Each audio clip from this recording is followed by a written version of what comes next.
What's up, everybody? Michael Johnson here with the Business Choreography Podcast, and I'm excited you joined me today because today we have a very special guest, Whitney Hahn. Whitney is a really cool cat. I can't wait to share with you. Whitney is a seasoned business guide with over 2 decades of leadership. Whitney's approach is straightforward, just the right tools and training to enhance your project profitability. She believes in tackling the myth of work-life balance and advocating for a more integrated whole life impact. Guys, we're so lucky to have her here today and to be able to share her wisdom. Oh my gosh, I can't wait for you to meet her. Let's cue the intro and we'll jump right in. Listen, there's a lot to learn when growing and scaling your business. That's why we created the Business Choreography Podcast, where we talk about choreographing your marketing, operations, and sales into dynamic systems that increase your revenue and your impact. We'll explore solid business principles and discuss all things that make businesses dance to success with clarity. We'll help you figure out where the holes are in your business and what you can do to fix them. Think of us as your official business choreographers, aka your insider growth strategists. Remember, your choreography matters. Welcome to the Business Choreography Podcast.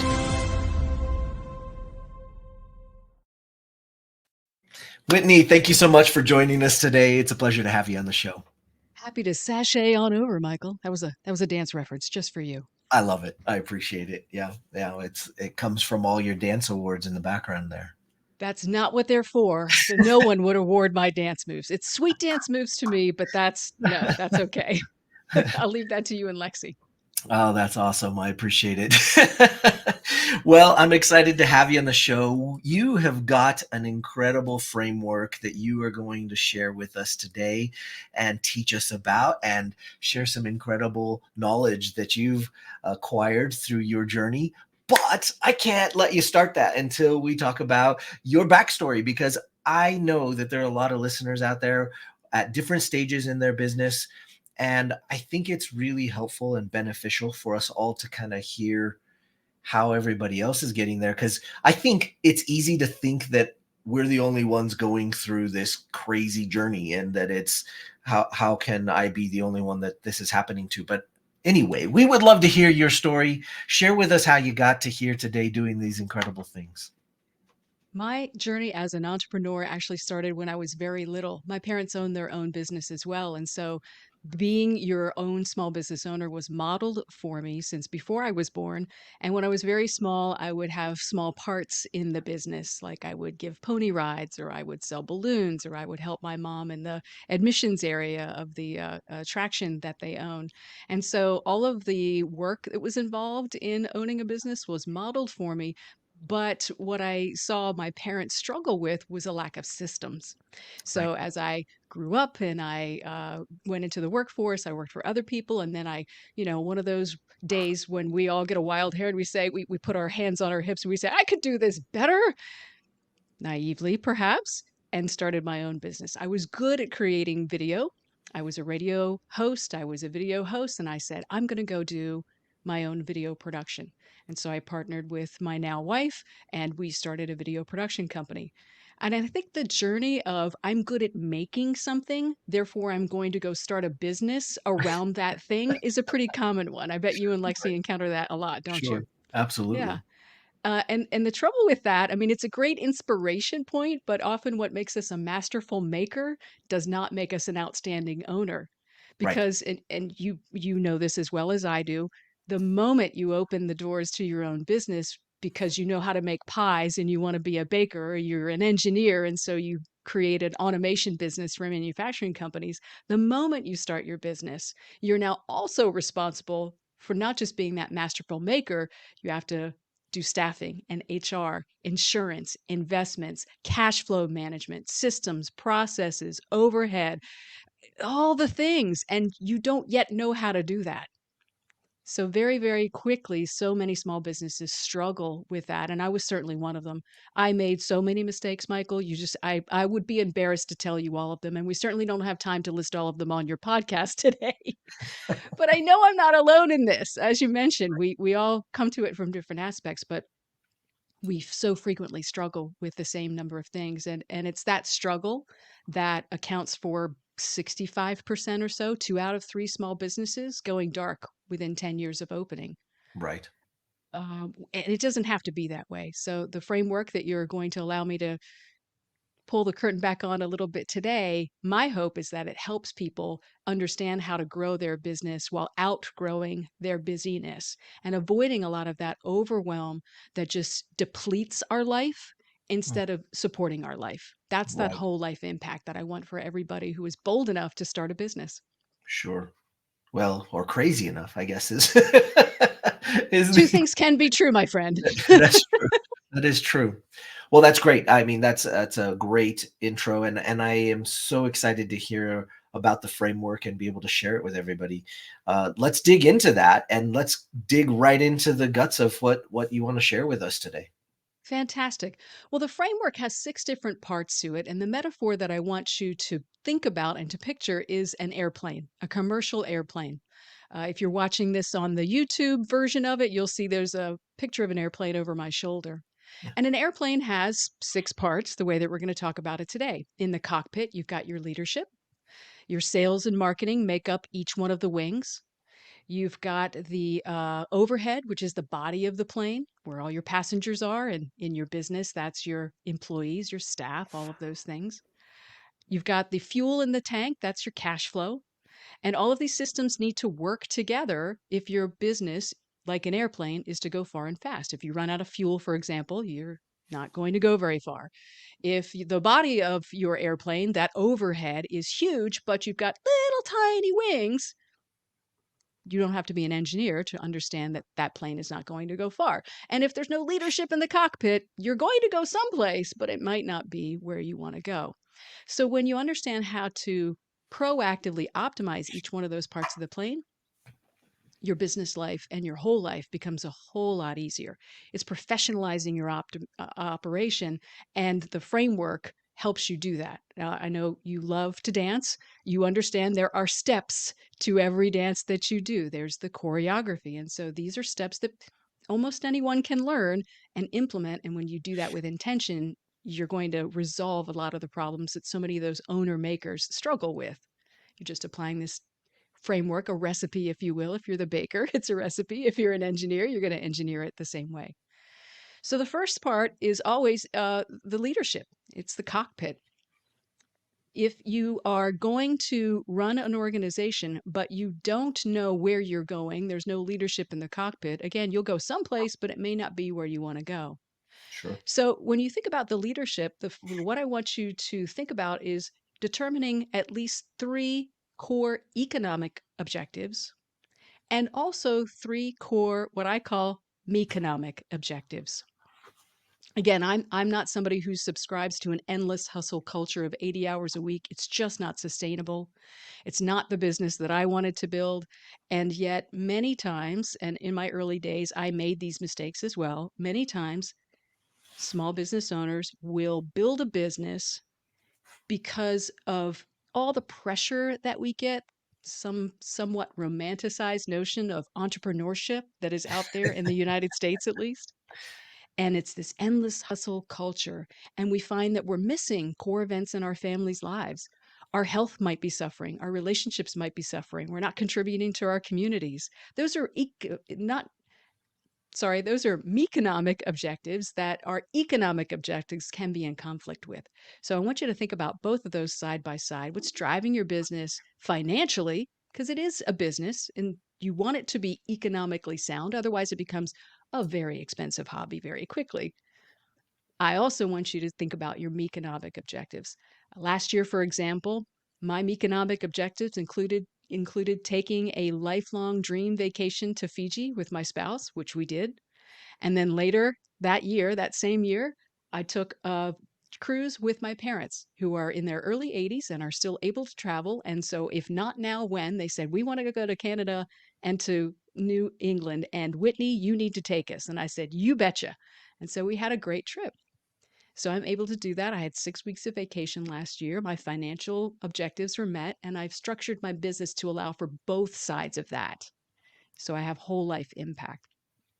Your economic objectives, of course, you need to set that in your business. You need to be the one out front reminding everyone on your team, even if that's just one person or yourself over breakfast, that's where we're going. That's the mountain that we're climbing, and here's how we're going to get there. This is what will make us a healthy, sustainable business. So that's the first thing. And I see you nodding on the podcast because you're like, yeah, economic objectives. I need to think about that for myself. Do you find they often get lost in the businesses that you work with? 100%.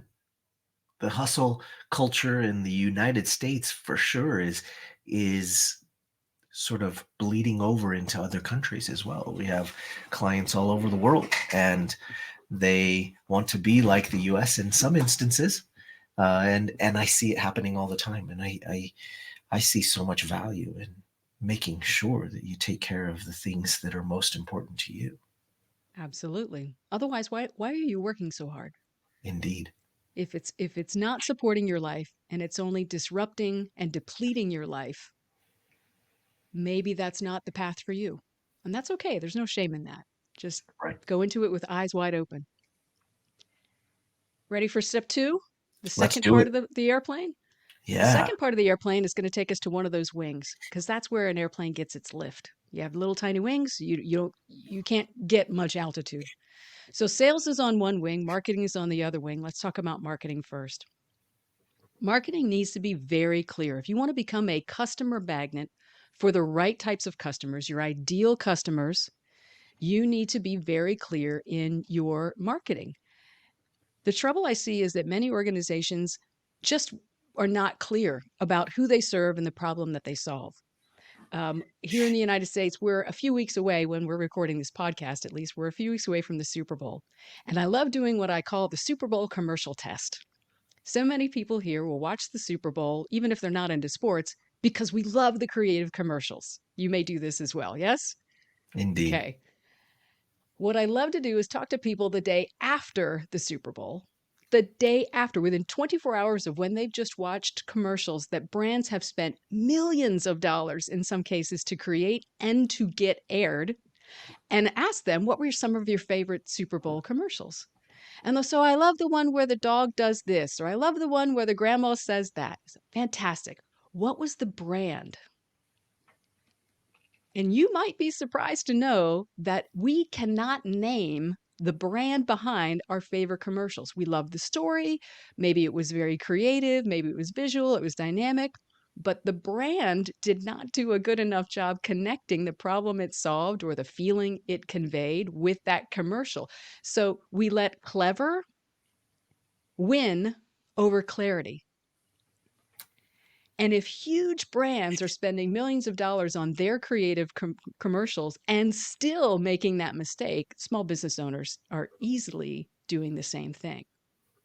And So when you go yeah, ahead. absolutely. I mean, I second that 100%. So when you get clear on your message, you are able to create a magnetic force for the right customers. And clarity comes from basically having two crosshairs. What's the problem you solve for a particular person experiencing that? So I bake pies for people who have gluten allergies. Might be a clear marketing message for our imaginary baker. Or I help manufacturers resolve automation problems. That could be more focused, but you understand what I'm saying. You have to be very, very clear. And the more clear you are, the easier it is to become that customer magnet. On the other side of the wing, then, you have the sales. Marketing and sales need to work in tandem. In total, I just like to refer to this as sales enablement. Because if you are able to be visible and create a good rapport with a right fit client or prospect, then you want to be able to close the sale. The salespeople sometimes struggle to do this because of a few things. First of all, they don't remind the customer of the problem they're having and are clear about how they're able to help solve it. And second of all, sometimes, and this is going to sound silly, but they fail to ask for the sale. There's no clear call to action. And it would be like you going to one of your favorite dances and standing as a wallflower, bobbing your head and swinging your hips and tapping your toe and whatever you do, you're sending all the indications that you're into the music, but you never go ask anyone to dance. And that's what we sometimes do in sales. So having clear marketing messages and a clear sales path go hand in hand if you want your business to thrive, if you want that airplane to go far and fast. Are you I with me love so it. far, Michael? Absolutely. Absolutely. Such an important element. I mean, even if they just stopped at the first one with just understanding and defining the problem that they solve, this would Definitely. this would be a needle mover, and it would certainly make that wing of that plane bigger. But doing both together and finding that clarity is imperative. I love it. Let's keep And going. the more specific you are as well, the better it is. For Right. example, if I came out to Utah to visit you and your family, Michael, I would say, hey, oh, do you know a place where I could get a great steak? There might be dozens of places near you that serve steak. Sure. There are probably one or two places that would rise instantly to the top of your thought because steak is what they're known for. Right. Now, if we go there and you don't eat steak, but you're being a nice host and you're taking me because I wanted a good steak, they probably also have chicken, fish, maybe some vegetarian options on the menu, but that's not what they're known for. So when you think of your own sales and marketing and your product menu, and product's what we're going to talk about next, think about the thing you want to be known for because that becomes a very compelling positioning statement for you. If I'm a steak eater, I'm going to go to that restaurant for steak. Their menu offers some other things as well. As a provider of services, my menu might offer some other things as well. But if I become known for a specific thing, what have I done? I've elevated my value, I've elevated my expertise for a particular person experiencing a particular problem. In this case, Whitney's hungry for some steak. I love it. So the fourth area is the product offerings that you have. And by the way, I know for purposes of our podcast timing, I'm going through all these in summary form. If you want to know how your business stacks up against these six parts and what you can do about it, there is a free assessment that I've set up on my site just for the listeners of Business Choreography. Just go to Love it. provokebetter.com/business choreography, and you'll be able to take a free about 10-minute assessment to find out more about these six parts and how you can improve your business by making more intentional choices there. So we were just about to go to the fourth one here. The fourth one is about products. The fourth one says when you are the solution provider for a particular type of client experiencing a particular type of problem, you're in a much better position when you're the provider than a provider, a choice among many. Those restaurants, for example, that's might all serve steak, but they're not known for steak. So you were able to do that by taking a look at all of the things that you could do and refining the list to the things that you do very well under a specific set of circumstances. For the clients that I work with as an advisor, many of them are surprised by how much they can focus their product offering and get the same or better profitability out of it because they are that known solution provider. An example, let me give you an example. Working with a small video production agency in Virginia, there are about 5 people on the team, and they're doing what many small business owners do. They take pretty much any project that comes along. Can I point a camera at it and make a video at it? Yes, I can. Then I will be your vendor. I will be that person that does that. So I said, look, let's audit what you've been doing over the last 2 years. And they made a list of every project that they'd done, every client by name, and the dollar amount that they generated, rather, the revenue that they generated from those projects. So I looked it over, and pretty quickly I was able to draw a line across it for the first 10 clients. And I calculated the annual revenue they got from those 10 clients versus everybody else on that list. And at that time, that was about 42 or 43 clients. I handed it back to him. I said, did you realize the top 10 clients on your list accounted for 50% of your revenue? They hadn't. I said, what would your business look like? How would your processes improve? How would your stress levels reduce? How would your profitability increase if you just twinned your top 10 clients and had 20 clients all doing a similar type of work next year instead of 42 clients that you had to try to manage. Well, they shook their heads pretty quickly and said, that would be an interesting thing, Whitney. How do we do that? I said, well, let's take a look at your top 10 clients. What were they buying from you? What industry were they in? How close to your business were they? Let's find the common traits. And then we'll have an ideal client profile and we can clone that. So this is mixing a little bit of your sales and marketing intentionality with your product intentionality, but a whole plane is a whole plane. You can't fly a plane with just one wing. You have to look at your whole business. Absolutely. So they did, and they narrowed their focus to manufacturing businesses who need recruitment and training. Over the next year, Michael, they've doubled their profitability by focusing what they do and being known for a specific thing. So the recommendation in this part of the airplane is do a product audit. Take a look at your clients, figure out the best thing that you can do for a particular problem they're having at a particular time in their life cycle, and then systemize how you deliver that. That's going to be your best route to profitability. And you're becoming an expert in solving that problem while you're doing that.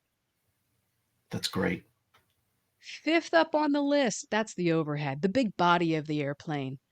Expenses, expenses, expenses. This is another part where makers who are masterful at making the pie forget about the insurance and the taxes and all of the marketing expenses. What do you mean I have to pay $10,000 for a website? Honey, that's a good price. Go get it. Whatever it is.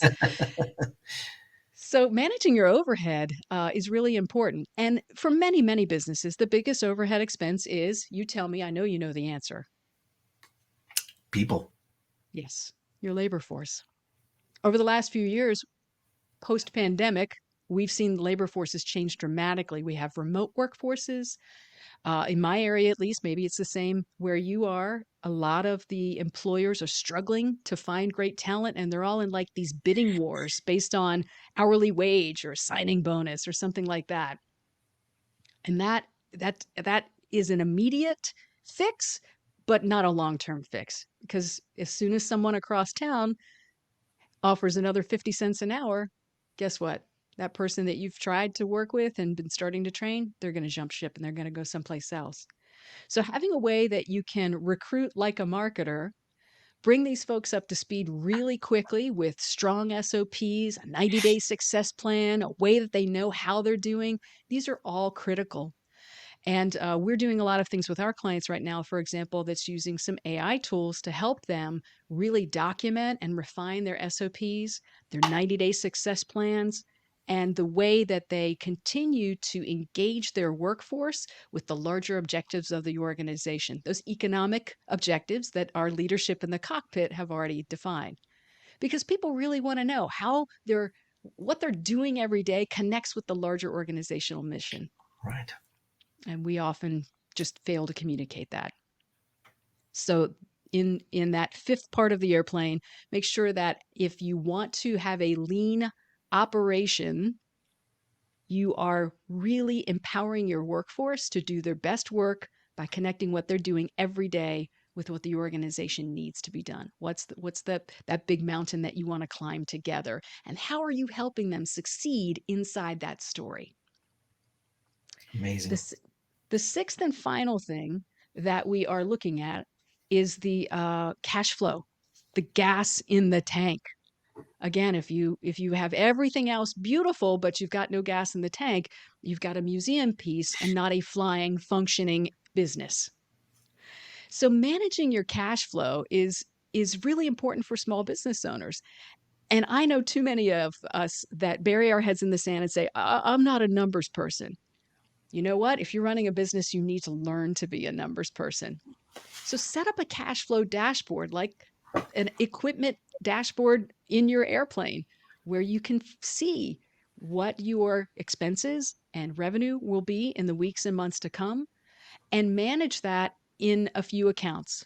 I don't know, Michael, if you're a Mike Michalowicz fan, the author of Profit First. It's one of his. Of course.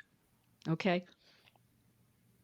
Sip of water here. In Profit First, he talks about 7 bank accounts that you can set up. For many small business owners, 5 is enough. But you do want to set those up so that your personal expenses and your business expenses are separate. You've got your operational fund.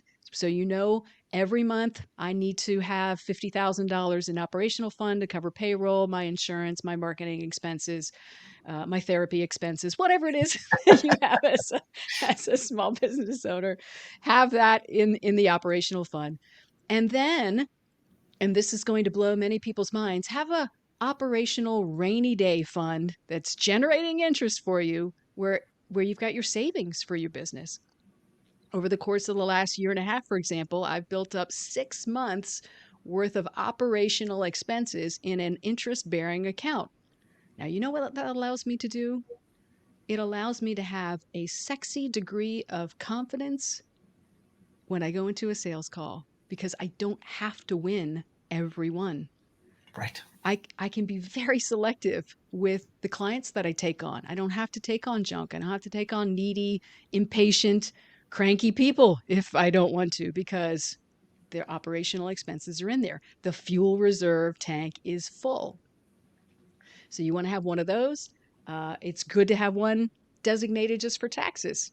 Again, we're recording this in January. I'm going to have a tax bill due in a few months. And I already know what it's going to be, but I'm not freaking out at all because I've already set that aside. We don't want a tax bill to be the thing that tanks our business. So have a tax account, your operating expense account, keep your business profit separate from your personal profit. And and if you filled all of those tanks, the very last one is what we call investment holding. This is how we might be able to be in a position like you and Lexi are in, which is to reinvest what we've earned in helping grow other businesses. We benefit from it as well, but then we're building more passive income. We might even be building towards legacy wealth or generational wealth, and that's a really exciting thing to be thinking about as well. So those are the 5 basic accounts you want as you help manage the cash flow in your business and make sure you're never going to run out of fuel. I love it. That's so important and such an easily missed item on the list. Yes, particularly for people who quote unquote don't do numbers. You will need to Right. learn how to do numbers and it's not all that difficult. Absolutely. Absolutely. Those are the 6 parts of the airplane. Again, there's a free 10-minute assessment at provokebetter.com/business choreography, where you can find out how your business is currently grading on each one of those 6 parts of the airplane. It comes back to you in an emailed customized report that you can utilize to then start to make those changes in your business that will help you grow your business while outgrowing your busyness. I love that. Holy cow. What a cool framework and what an easy metaphor to remember from thinking about it just like an airplane. We're all so familiar with that and it makes so much sense. I appreciate you coming and sharing your framework with us and being able to get us so much knowledge in such a short period of time. Guys, I'm so excited for you to go check out provokebetter.com/business choreography. Go check it out and utilize the gift that she's giving you because for goodness sakes, it's right there. Go check it out. Go do it. Go take advantage of it. I can't let you go today, Whitney, without leaving us with some sage words of wisdom. So, do you have any last words that you could share with us today? Well, I hope they're not ultimately my last words, just the last words for this podcast, For, right? just for today. Okay.